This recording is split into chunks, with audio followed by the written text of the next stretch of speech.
Alhamdulillah ya hari ini bikin es kacang merah nih. Salah satu varian es nyawung Palembang ya. Nih segar sekali. Bismillah.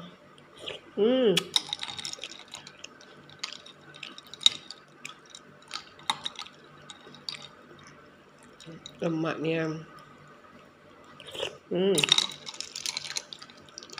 Tuh.